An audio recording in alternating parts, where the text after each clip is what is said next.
दुर्ग जिला के नेवई थाना क्षेत्र में काली तेज रफ्तार पिकअप गाड़ी के टक्कर होने स्कूटी सवार 2 युवक मन के मौत हो गई।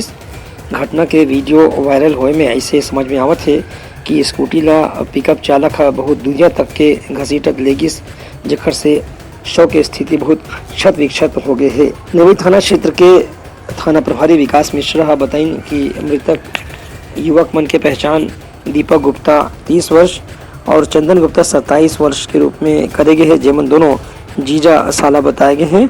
एमन मन नेवई भाटा क्षेत्र में रहत रहीन है। खाली एमन मन अपन स्कूटी में बैठ के जात रहीन, तभे कि पिकअप के टक्कर होए से दोनों के मौत हो गई। पुलिस ये मामला में पिकअप वाहन चालक के खिलाफ प्रकरण दर्ज करके जांच शुरू कर दी है। दिनांक 8/10/2023 को रात लगभग 10:30 बजे 2 युवक हैं, चंदन साव और उसका दीपक गुप्ता, ये दोनों जीजा साला थे। तो ये नेवई भाटा की ओर जा रहे थे। मरोदा ब्रिज से आते समय एक अज्ञात 4 पहिया वाहन ने इनकी स्कूटी को ठोकर मारकर एक्सीडेंट कर दिया है, जिससे दोनों को इलाज के लिए दुर्ग अस्पताल में भर्ती किया गया था, जहां दोनों की मृत्यु हो गई है।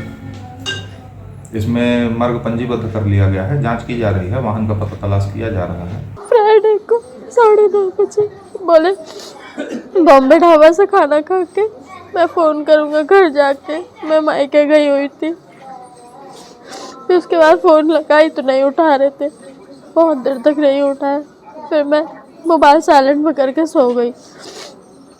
1:30 बजे नींद खुली तो सब बहुत सारे लोग का फ़ोन था। फिर मैं रिटर्न में जेठानी को कॉल की तो बोलती है डेथ हो गई है। मैं बोली मजाक मत करो मेरे साथ। ये घटना के बाद आसपास के लोगन मन में आक्रोश देखे पर मिला थे। स्थानीय लोगन मन मृतक परिवार वाले मन ला मुआवजा की भी मांग कर रहे थे। ब्यूरो रिपोर्ट उतलंघा न्यूज़।